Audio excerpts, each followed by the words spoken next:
आपको मालूम हो जाएगा। तो आपको जो है स्टैंडर्ड 10 जीएसबी बोर्ड में आपका आता है भाववाचक संज्ञा एंड कृतवाचक संज्ञा विशेषण। इसमें जब तक आपको प्रत्यय का उदाहरण नहीं पता चलेगा तब तक आप भाववाचक संज्ञा आपको समझ में आने वाला नहीं। तो आपको मैं भाववाचक संज्ञा बनाने के लिए, कृतवाचक संज्ञा बनाने के लिए मैं आपको उदाहरण प्रत्यय का पहले राइट करवा देती हूँ, इसको आप अंडरस्टैंड करिए। फिर उसके बाद आपको जो भी आएगा आप समझ जाएंगे।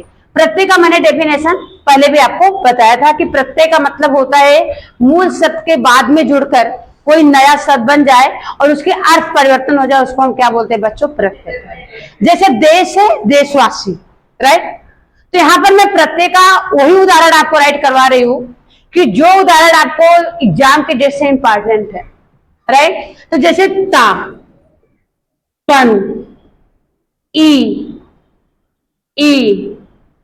है, वापस ई, इक, पा, आवट,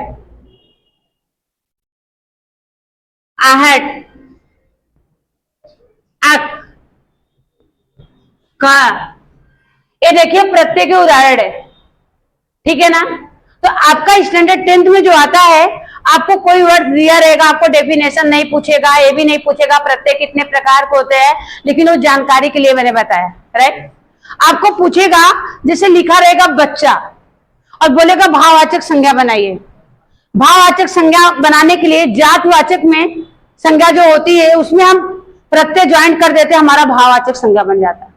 जातिवाचक का मतलब होता है भाई लड़का क्या है? एक जाति है, लड़की जाति है, पशु जाति है, पशु के अंतर सभी जानवर आ रहे, पक्षी जैसे तोता, मैना, चिड़िया सब मतलब पक्षी के अंतर्गत आ जाते।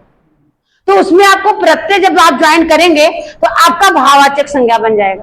बनता है विशेषण पर भी बनता है, बट अभी हम आपको भाववाचक संज्ञा का ही देखते हैं। एग्जाम की दृष्टि से क्वेश्चन आपके कैसे आएंगे? आपको लिखा रहेगा भाववाचक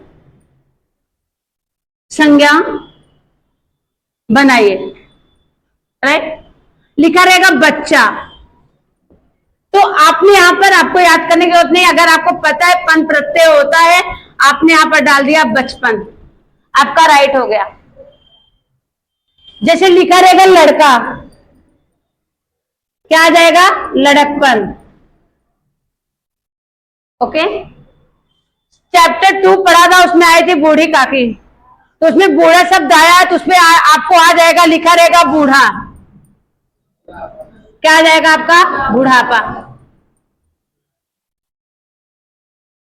अगर आपको यही प्रत्यय आ जाएगा तो आपको लाखों करोड़ों आपको जो है आ जाएगा। भाववाचक संज्ञा भी बनाने आ जाएगा, कृतवाचक भी आ जाएगा एंड विशेषण भी आएगा। और आपको अगर एक प्रत्यय का उदाहरण आपको नहीं पता होगे तो आपको सोचोगे हम याद कर ले, बहुत जगह लोग बोलते हैं याद कर लो, ये इम्पॉसिबल। तो आपको क्या करना है बच्चों? प्रत्येक उदाहरण याद करना है। जैसे लिखा समान, समान का क्या आ जाएगा? समानता, क्या आ जाएगा? समानता, समझ रहे हो ना। नित्य, नित्यता, चैप्टर 3 में सवय वाला लेसन में पड़ेगा नित्यता, राइट।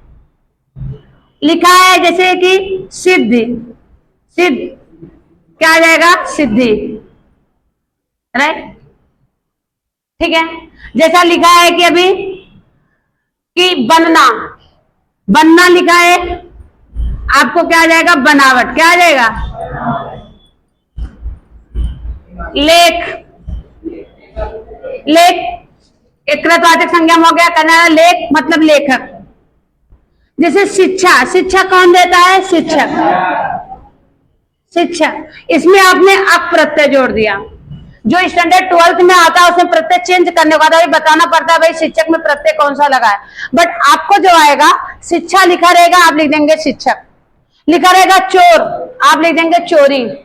लिखा रहेगा अमीर, आप लिख देंगे अमीरी। जब आपको प्रत्यय की जानकारी रहेगी कि हमारा ता, पन, ई, इक, दार, जैसे दुकानदार, दुकानदारी, सिर्फ दुकान आ गया तो आप लिख देंगे दुकानदार। ईमान आ गया, ईमानदार, और ईमानदार लिख दिया तो लिख दीजिए ईमानदारी, ठीक है। तो आप बच्चों इस प्रत्यय को जो भी मैं उदाहरण बताई हूं इसको आप पहले अंडरस्टैंड करिए, लर्न कीजिए। फिर उसके बाद में आपको तो भी सिंपल ही बताई भाववाचक संज्ञा का, फिर मैं आपको भाववाचक, फिर कृतवाचक एंड विशेषक। अगर हमें 10 एग्जाम्पल से 6 मार्क्स मिल सकते तो हमको याद करने में क्या प्रॉब्लम है? ठीक है ना? तो आप लोग इसको राइट कर लीजिए। जय हिंद, जय भारत।